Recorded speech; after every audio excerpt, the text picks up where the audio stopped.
ইয়তীমের সম্পদকে আল্লাহ তাআলা আগুন বলে অভিহিত করেছেন। আল্লাহ তাআলা বলেন, ইন্নাল্লাযীনা ইয়াকুলুনা আমওয়ালাল ইয়াতামা যুলমান ইন্নামা ইয়াকুলুনা ফী বুতুনিহিম নারা।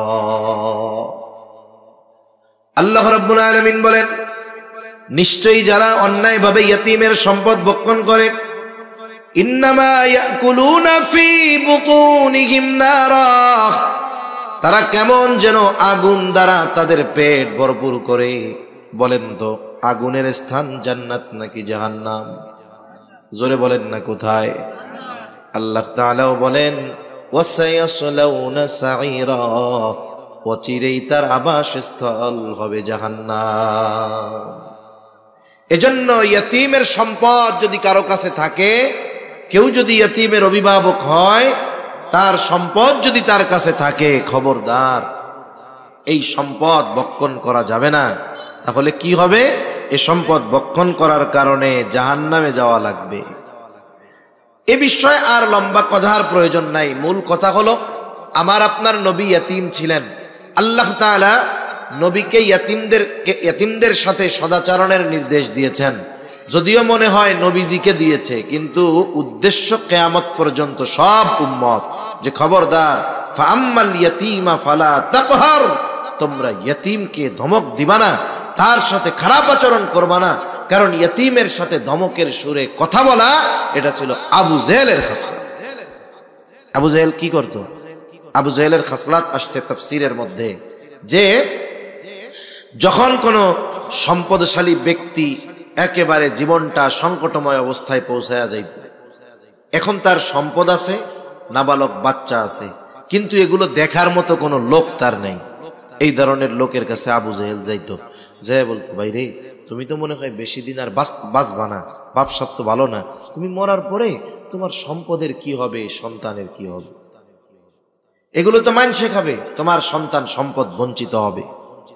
এক কাম করো, সবার সামনে তুমি মারা যাওয়ার পরে তোমার এই সন্তান সম্পদের অভিভাবক হিসাবে আমারে ঘোষণা করে দিয়ে যাও, ওসিয়ত করে দিয়ে যাও। লোকটা চিন্তা করে, কথা তো ঠিক, আবু জেহেল যদি আমার সম্পদ সন্তানের দায়িত্ব নেয়, তাইলে অন্যান্য যে শেষরা বাটপার মাটপার আছে, ওরা তো দ্বারের কাছেও ঘেসবে না, ঠিক কিনা বলেন? এক মুরব্বী কয়, টাকা নিরাপদে রাখতে চাও, সবার সামনে এলাকার সবচাইতে বড় ডাকাতের কাছে টাকাটা জমা রাখবা। সবার সামনে যদি রাখো, দেখবা ও এমন বুজুর্গি দেখাবে, জীবন দিয়ে তোমার সম্পদের হেফাজত করবে, সবার সামনে দিবা। তাহলে ওই লোক চিন্তা করে, আবু জেহেলের কাছে যদি রাখা হয়, তাইলে অন্যান্য গুলা তো আর তাকানোরই সাহস পাবে না, দখল তো বহুদূর। এবার সবার সামনে বলতে, আমি মারা যাওয়ার পর আমার সন্তান সম্পদের সব দায়িত্ব আবু জেহেলের।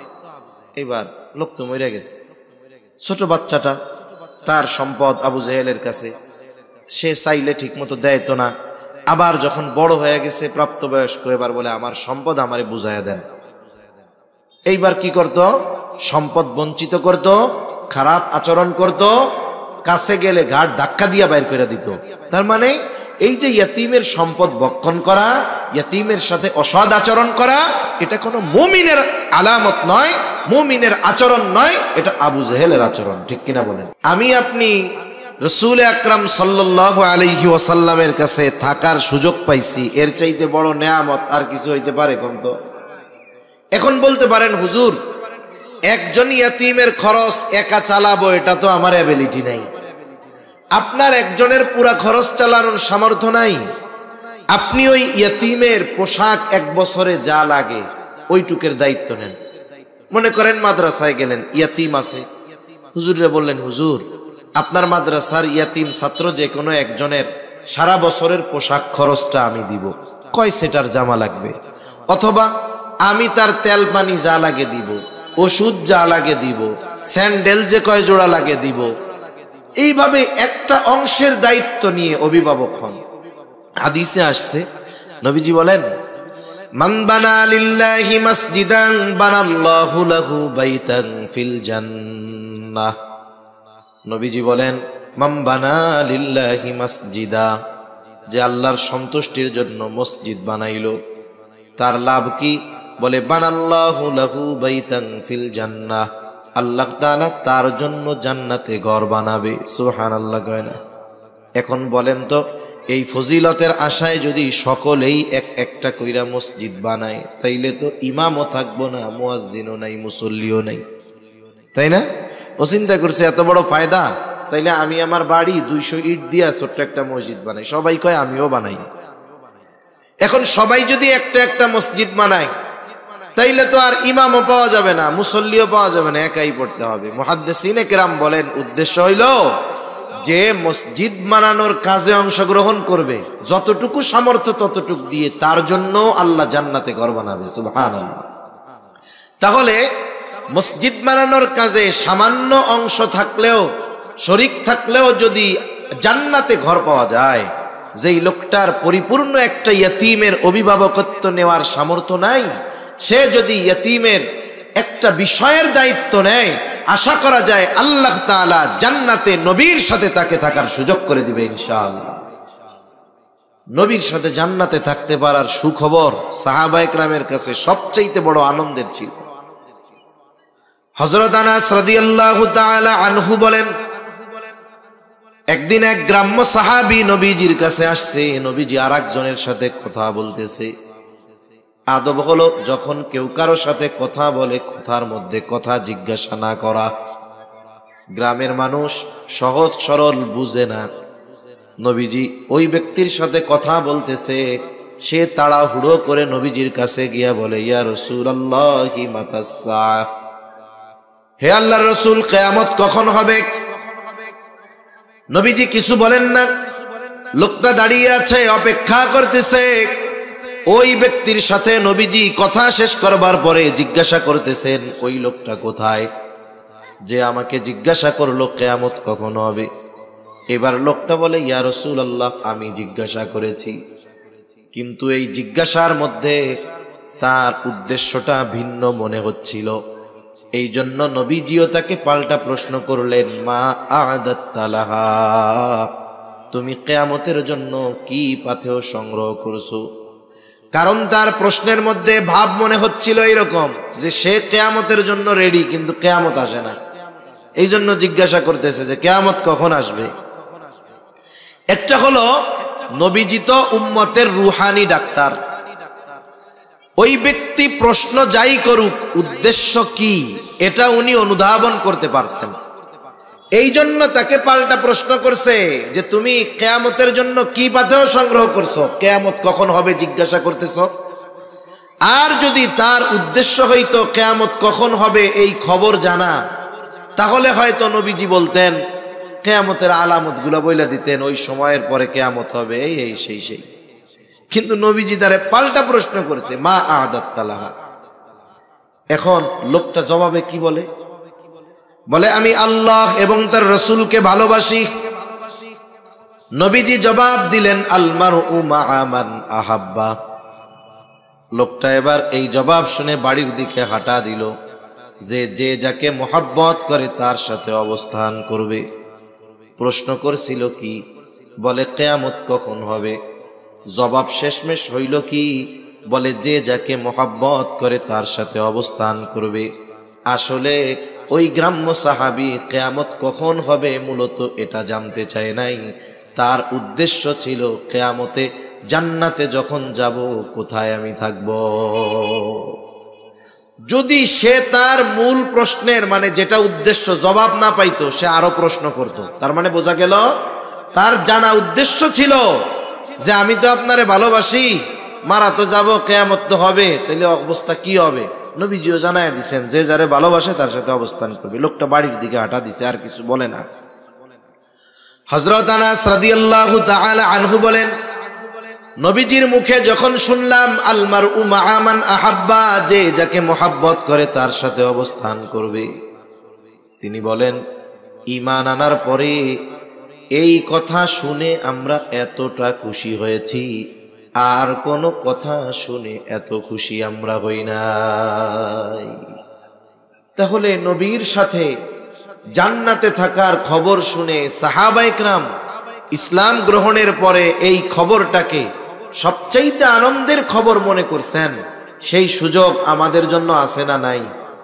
জোরে বলেন আছে না নাই? এজন্য মাদ্রাসায় এতিম হোক, আমার আপনার পাড়া প্রতিবেশী হোক, আমি আপনি চেষ্টা করব কমপক্ষে তার নির্দিষ্ট একটা চাহিদা বা একটা প্রয়োজন পূরণ করে ওই বিষয়ের অভিভাবকত্ব গ্রহণ করার চেষ্টা করব। এতে আরো লাভ আছে, এতে আরো লাভ আছে। রাসূলুল্লাহ সাল্লাল্লাহু আলাইহি ওয়াসাল্লাম বলেন, আপনি একজন অভাবী, তার প্রয়োজন পূরণ করবেন, আল্লাহ রসুল বলেন আল্লাহ তাআলা তাইলে আমাদের দুনিয়া আখিরাতের প্রয়োজন মিটাইয়া দিবে। সুবহানাল্লাহ। তাহলে ইয়তীমের সাথে সদাচরণ, ভালো ব্যবহার, ইয়তীমের অভিভাবকত্ব গ্রহণ করা। আবার যদি কারো অধীনে কোনো ইয়তীম থাকে তার সাথে খারাপ আচরণ না করা। মনে করেন ভাই মারা গেছে, ভাতিজা আপনার অধীনে আছে, বোন মারা গেছে, ভাইগনা ভাইগনি আপনার অধীনে আছে। খবরদার, ঘরে যদি ইয়তীম থাকে সদাচরণ করা দরকার। কারণ নবীজি বলেন ওই ঘর কতই না উত্তম ঘর যেই ঘরে একজন ইয়তীম আছে আর তার সাথে সদাচরণ করা হয়। আর ওই ঘর কতই না নিকৃষ্ট ঘর যেই ঘরে একজন ইয়তীম আছে আর তার সাথে অসদাচরণ করা হয়, খারাপ ব্যবহার করা হয়। বুজুর্গানে দিন বলেন যেই ঘরে ইয়তীম আর তার সাথে ভালো ব্যবহার করা হয় ওই ঘর আল্লাহ তাআলা রহমত বরকত দিয়ে ভরপুর করে দেয়। আবার যেই ঘরে ইয়তীম তার সাথে অসদাচরণ করা হয় আল্লাহ তাআলা ওই ঘর থেকে রহমত বরকত উঠে নিয়ে যায়। এই জন্য একটা ইয়তীম বাচ্চা সে যখন পিতা হারা মাতা হারা হয়ে যায় সে অনেক ভালো খাবারের প্রত্যাশী হয় না, সে ভালো আচরণের প্রত্যাশী হয়। এই জন্য আব্দুল মুত্তালিব যখন দুনিয়া থেকে চলে যাবে, আব্দুল মুত্তালিব হলো আমার আপনার নবীর অভিভাবক, দাদা, বয়স নবীর 8-এর কোঠায়। আব্দুল মুত্তালিব জীবনের অন্তিম সময় সন্তানরা পাশে,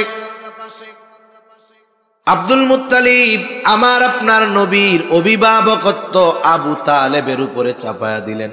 কিন্তু ইতিহাস বলে ওই সময় আব্দুল মুত্তালিবের যত সন্তান ছিল সবাই নবীজিকে অনেক অনেক ভালোবাসতো, কিন্তু সবার বেশি ভালোবাসার মধ্যে আবু তালেব বেশি ভালো নবীজিকে বাসতো। কিন্তু আবু তালেব অন্যান্য ভাইদের তুলনায় সবচাইতে বেশি গরিব ছিল। আব্দুল মুত্তালিব ধনী সন্তানের কাছে আমার আপনার নবীকে রেখে যান নাই, বরং সবচাইতে গরিব তবে বেশি ভালোবাসে এই সন্তান আবু তালেবকে আমার আপনার নবীর দায়িত্ব তিনি বুঝাইয়া দিলেন। আব্দুল মুত্তালিব বুঝতে পারছে যে ভালো খাওয়া ভালো পড়া এর দ্বারা ইয়তীম খুশি হয় না, বরং ওরে আপনি পান্তা ভাত খাওয়ান, ভর্তা ডাইল খাওয়ান, কিন্তু ওরে একটু মাথায় হাত বুলায় দিবেন, একটু আদর করবেন, এতে ও বেশি খুশি হয়। ঠিক কিনা বলেন?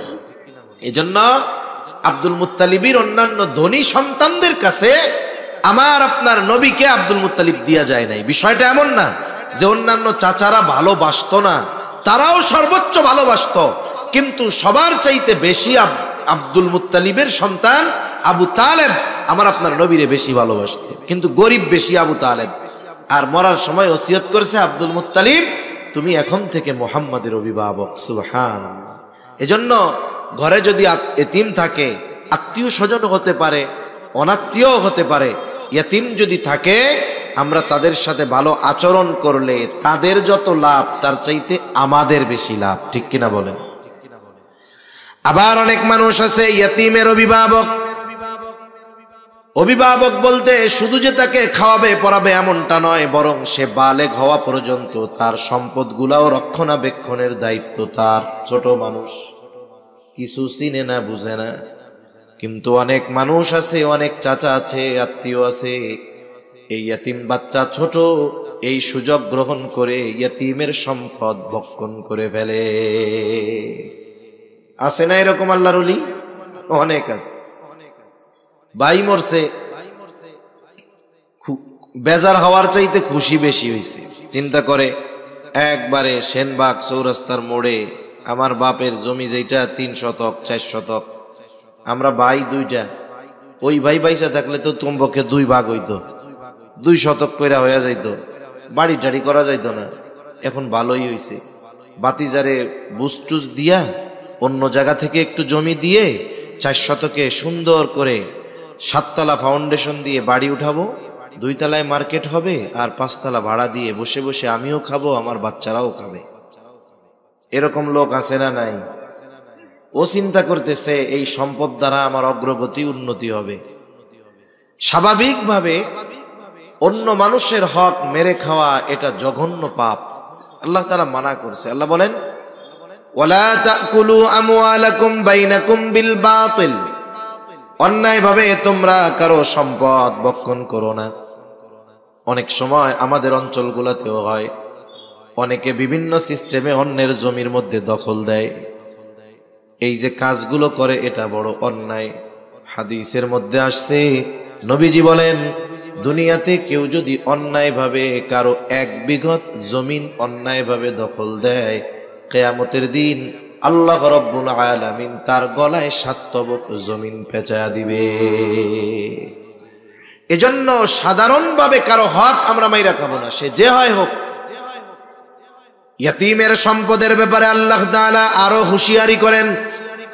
ইয়তীমের সম্পদকে আল্লাহ তাআলা আগুন বলে অভিহিত করেছেন।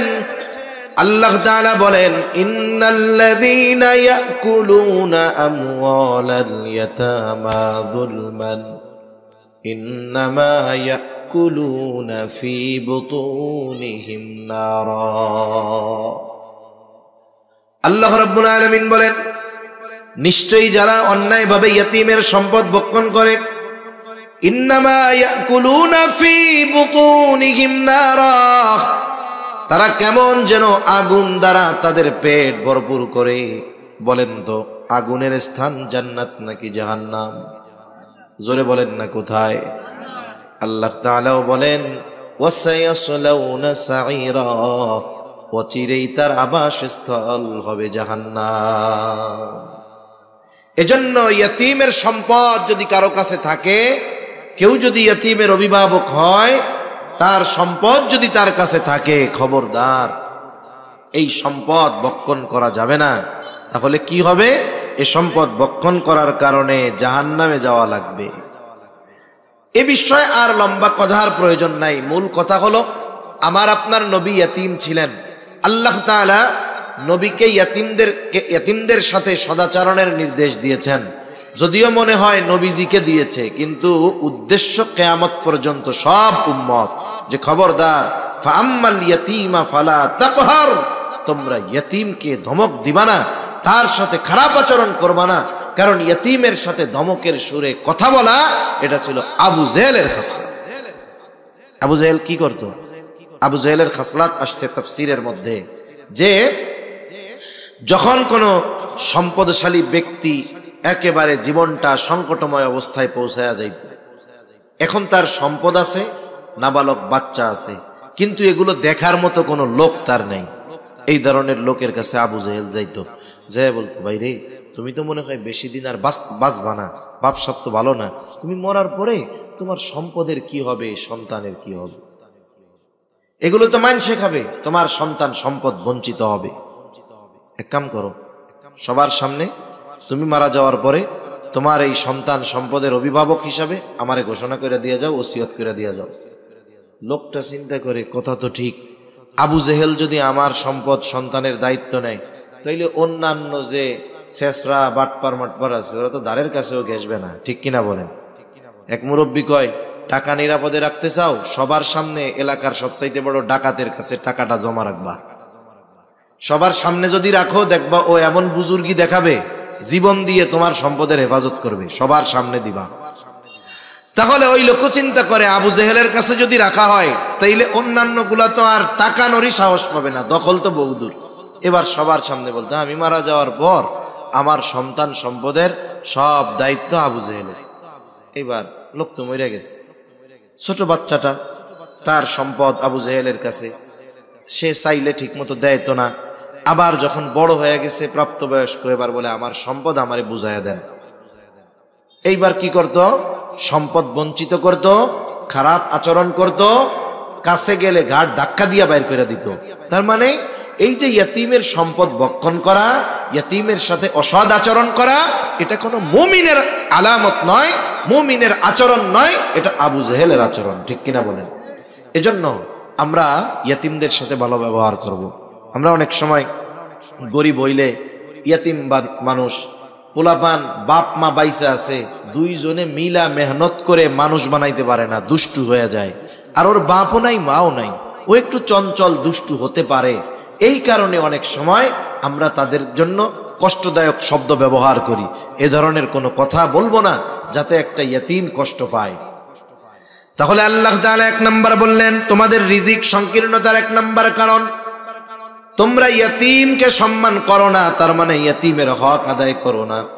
2 নাম্বার আল্লাহ তাআলা বলেন ওয়ালা তাহাদ্দুনা আলা তুআমিল মিসকিন। আল্লাহ তাআলা এখানে বলতেছেন যে তোমরা মিসকিনদেরকে খানা প্রদানে উৎসাহ দাও না। এখানে দ্বিতীয় বিষয় উল্লেখ করার দ্বারা প্রথম বিষয় এর মধ্যে এমনিতেই পাওয়া যায়। মূল কথা কি? যে তোমরা নিজেরা ইয়াতিমদেরকে মিসকিনদের খানা দাও না, অপরকেও খানা প্রদানে উৎসাহ দাও না। এখন বলেন, যে নিজে খাওয়ায় না সে কি আরেকজনকে বলবে যে তুমি খাওয়াও? বলবে না, স্বাভাবিক বিষয়। তার মানে সে অপরকেও নিরুৎসাহিত করে, নিজেও আবার উৎসাহী না, খানা খাওয়ায় না মিসকিনদের। অথচ খানা খাওয়ানো এটা ফজিলতের কাজ। রাসূলুল্লাহ সাল্লাল্লাহু আলাইহি ওয়াসাল্লামের কাছে একজন লোক আসছে, এসে জিজ্ঞাসা করে আইয়ুল ইসলামি খাইর, ইসলামের মধ্যে সর্বোত্তম আমল কোনটা, কাজ কোনটা? নবীজি উম্মতের রূহানি ডাক্তার। একই প্রশ্নের জবাব ব্যক্তি ভেদে নবী ভিন্ন রকম দিতেন। এই ব্যক্তির এই প্রশ্নের জবাবে নবীজি বলেন তুতঈমুত তাআম ওয়া তাকরাউস সালাম আলা মান আরাফতা ওয়া মান লাম তারিফ। নবীজি বলেন তুমি মানুষকে খানা খাওয়াও আর পরিচিত অপরিচিত সবাইকে সালাম দাও। এখানে খানা খাওয়ানোর কথা নবীজি বলছেন, কোনো স্তর বিন্যাস করেন নাই। এমনটা নবী বলেন নাই গরিবরেই খাওয়াবা ধনীরে খাওয়াবা না। একজন গরিব অসহায় সেও যদি আল্লাহ তাআলার সন্তুষ্টির জন্য একজন কোটিপতিকে খানা খাওয়ায়, তাহলে এই খানা খাওয়ানোরও ফজিলত আছে। এখন বলেন, যার খাবার প্রয়োজন নাই, অভুক্ত নয়, তাকে যদি আল্লাহর জন্য খানা খাওয়ানো হয়, সেখানে যদি সওয়াব থাকে, তাহলে যে অভুক্ত খাবার যার প্রয়োজন তাকে খাওয়াইলে সওয়াব বেশি না কম? নিঃসন্দেহে বেশি। এর দ্বারা 2টা কাজ হয় সাধারণভাবে। 1 নাম্বার কাজ হলো খানা খাওয়ানোর সওয়াব হয়। 2 নাম্বার এই যে তার খাবারটা প্রয়োজন ছিল, প্রয়োজন মেটানো হয়। আর নবীজি সাল্লাল্লাহু আলাইহি ওয়াসাল্লাম বলেন, এক মুসলমান যদি অপর মুসলমানের প্রয়োজন মিটিয়ে দেয়, যে অপর মুসলমানের প্রয়োজন মিটিয়ে দিবে, আল্লাহ রাব্বুল আলামিন দুনিয়া আখিরাতে তার প্রয়োজন মিটায় দেয়। এই যে শীতের আগমন, শীত তো মুমিনের জন্য ইবাদতের বসন্ত। কারণ এই সময় রাত লম্বা, পরিপূর্ণ ঘুম হয়ে যায়। রাত 3টায় 4টায় ঘুম পরিপূর্ণ হয়ে যায়। আবার ফজর শুরু হয় সেই 5টার সময়। ইচ্ছা করলে নামাজি এই সময় তাহাজ্জুদ বেশি পড়তে পারে, অন্যান্য আমল করতে পারে। শীতের সময় দিন ছোট হওয়ায় রোজা রাখতে পারে। আবার এই শীতের আগমন যখন ঘটে, অনেকের আবার কষ্টের কারণ যদি তার শীত বস্ত্র না থাকে। আমরা আমাদের আশেপাশে খুঁজে খুঁজে দেখব কাদের শীত বস্ত্র নাই। আমরা তাদেরকে একটা জ্যাকেট কিনে দিলাম, একটা কম্বল কিনে দিলাম। 500-700 টাকায় ভালো মানের, মোটামুটি গরম লাগে, শীত নিবারণ হয়, এরকম কম্বল পাওয়া যায়। কিনে দিলে দেখা গেল 2-3 জন পরিবারের মানুষ উপকার হলো।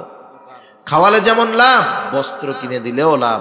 হাদিসের মধ্যে আসছে, নবীজি বলেন কেউ যদি বস্ত্রহীন কোনো মুমিনকে বস্ত্র কিনে দেয়, তাহলে সে ওই যে বস্ত্র পরিধান করাইলো বস্ত্রহীনকে, কি হবে বলে কিয়ামতের দিন আল্লাহ তাআলা তাকে জান্নাতের সবুজ পোশাক পরিধান করাইয়া দিবে। তাহলে আমরা বস্ত্রহীন যারা তাদের বস্ত্র দিব, অন্নহীন যারা মিসকিন তাদেরকে আমরা খানা খাওয়াবো। খানা খাওয়ালে লাভ। কেন বলে, একে তার প্রয়োজন মেটানো হবে, দ্বিতীয়ত খানা খাওয়াইলেই তো লাভ আছে। আবার যদি এই মিসকিন অভুক্ত আমার আপনার প্রতিবেশী হয়, তাহলে খানা খাওয়ানোটা ঈমানের সাথে সম্পৃক্ত বিষয়। কারণ নবীজি সাল্লাল্লাহু আলাইহি ওয়াসাল্লাম বলেন, ওই ব্যক্তি মুমিন নয় যে নিজে পেট পুরে খায়, তার প্রতিবেশী অভুক্ত থাকে। এজন্য আমি আপনি ভালো মন্দ খাই, কিন্তু আমার আপনার প্রতিবেশীর দিকে খেয়াল করা দরকার। হাদিসের মধ্যে আসছে, নবীজি বলেন, তোমরা তোমাদের তরকারির মধ্যে ঝোলের পরিমাণ বাড়িয়ে দাও। কেন? বলে যাতে তোমরা তোমাদের প্রতিবেশীর খোঁজ খবর নিতে পারো। এই হৃদ্রতা ভালোবাসা আমাদের মধ্যে দরকার। এজন্য আমরা খেয়াল করব যে আমার আপনার প্রতিবেশী যদি মিসকিন থাকে, অসহায় থাকে, অভুক্ত থাকে, তাহলে আমরা তাদেরকে খানা দিয়ে সহযোগিতা করব। বস্ত্রহীন থাকলে তাদের জন্য বস্ত্রের ব্যবস্থা করে দিব, কাপড়ের ব্যবস্থা করে দিব। এখন বলেন, এখন যদি আমরা খানা খাওয়াই লাভ, তবে খানাটা খাওয়াইতে হবে দুনিয়ার স্বার্থে না। কার স্বার্থে? আল্লাহর স্বার্থে, আল্লাহর জন্য। অনেক সময় অনেকে প্রতিবেশী মিসকিন অসহায়দেরকে দেখে, খাবার দেয়, পোশাক দেয়। এখন একটা কাজ করার কথা বলছে যে আমার এই কাজটা কইরা দে। ও এখন বললো আমি পারবো না, ব্যস্ত আছি। হ, কত খাওয়াইছি তো গো, তোর গার জামাটাও তো আমাগো, এখন একটা কাম কইছি তুই কোল কইরা দিলি না। এই যে খোটা দিল কি দিল না, কি কামটা করলো? খাওয়াইয়া যাওয়ার জন্য করছিল, সব শেষ, সব শেষ। এজন্য আমরা খানা খাওয়াবো আল্লাহ তাআলার জন্য। কার জন্য? জোরে বলেন। আল্লাহর জন্য খানা খাওয়ালে লাভ, আখিরাতের লাভ, দুনিয়ার লাভ। এই যে আত্মীয় স্বজন অনেক সময় দাওয়াত দিয়া, বিয়া বাড়িতে আপনার ছেলের অলিমা করতেছেন, দাওয়াত দিয়া খাওয়ান, ফজিলত আছে না নাই? ফজিলত আছে। আবার অনেক জায়গায় খাওয়াইয়া টেবিল পাইতে টাকা নেয়, ফজিলত আছে না নাই? এই কাম আসেনি আপনাকে? ওইদিকে ফজিলত আছে না নাই? কেন নাই? কিছু কয় না, টাকা তো আছে, আছে আছে, নগদ নগদ টিয়া কেন? হায় হায়, আমরা খানা খাওয়াবো কার জন্য? যারেই খাওয়াই, ধনীরে খাওয়াই, দরিদ্ররে খাওয়াই, আত্মীয় স্বজনকে খাওয়াই, যাকেই খাওয়াই, প্রতিদানের আশায় খাওয়াবো না। কার জন্য? সাহাবায়ে কেরাম আল্লাহর জন্য খানা খাওয়াইতেন। আল্লাহ তাআলা কোরআনুল কারীমের মধ্যে জানায় দেন তারা কি জন্য খানা খাওয়ায়। বলে, ইন্নামা নুতঈমুকুম লিওয়াজহিল্লাহি লা নুরিদু মিনকুম জাযাআও ওয়ালা শুকুরা। তারা কি বলে? বলে ইন্নামা নুতঈমুকুম লিওয়াজহিল্লাহ, তোমাদের আমরা খানা খাওয়াইছি আল্লাহর জন্য। যেহেতু আল্লাহ তাআলার জন্য খানা খাওয়াইছি, লা নুরিদু মিনকুম জাযাআ, তোমাদের কাছে আমরা কোনো প্রতিদান চাই না, টাকা পয়সা চাই না, কিছুই চাই না। ওয়ালা শুকুরা, প্রতিদান বহুদূর। এই খানা খেয়ে তোমরা আমাদেরকে ধন্যবাদ দাও, আমাদের কৃতজ্ঞতা প্রকাশ করো, এটাও চাই না। কারণ খানা খাওয়াইছি আল্লাহ তাআলার জন্য, প্রতিদান তিনি আমাদেরকে দিবে। অনেক সময় মানুষ আছে না যে উপকার করছে, উপকার করে পরে আবার বলে, দেখ লোকটা রে, এত উপকার করলাম, ধন্যবাদও দিল না। এই যে ধন্যবাদের আশা করা, চলে আসতো, আচ্ছা, ধন্যবাদও দিল না, এরকম বলে কি বলে না? তার মানে সে এই ভালো কাজের প্রশংসা আশা করে। আমরা মানুষকে যদি খানা খাওয়াই, তারা যদি আমাদেরকে ধন্যবাদও না দেয়, আমরা কি বেজার হব বলেন? সে যা করে করুক, আমি তো খাওয়াইছি আল্লাহর জন্য, প্রতিদান দিবেন কে? আল্লাহ। তাহলে 2 নাম্বার, রিজিক সংকীর্ণতার কারণ মিসকিনদের খানা না খাওয়ানো, অপরকে উৎসাহ প্রদান না করা। রিজিক সংকীর্ণতার 3য় কারণ, ওয়াতাকুলুনাত তুরাসা আকলাল লাম্মা, বলে তোমরা ওয়ারিসি সম্পদ সব একা ভক্ষণ করে ফেলো। কত মানুষ আছে বাবা মারা গেছে, বোনদেরকে তাদের হক বঞ্চিত করে, এমন ভাই আছে না নাই? ওই বোন যতদিন তার হক ভাইদের কাছ থেকে বুঝে না নেয়, ততদিন কত আদর, কত যত্ন। যখন বোন নিজের হক ভাইয়ের থেকে বুঝে নেয়, বলে সম্পদ তো নিলি না, সম্পর্কটা শেষ করে গেলি। আছে না এরকম? ফুফুদের হক বঞ্চিত করে, চাচাদের হক বঞ্চিত করে। মনে রাখতে হবে, আমি আপনি এই পৃথিবী থেকে যাওয়ার আগে এমন ভাবে যেন যেতে পারি কোনো মানুষের হক যেন আমার আপনার উপরে না থাকে। কিয়ামতের দিন শয়তানের ধোকায় পড়ে যদি আল্লাহর হক দুনিয়ায় নষ্ট করে থাকি, আল্লাহ তাআলা চাইলে হয়তো মাফ করে দিতে পারে, কিন্তু বান্দার হক বান্দা যতক্ষণ ক্ষমা না করবে ততক্ষণ পর্যন্ত আল্লাহ তাআলাও ক্ষমা করবে না।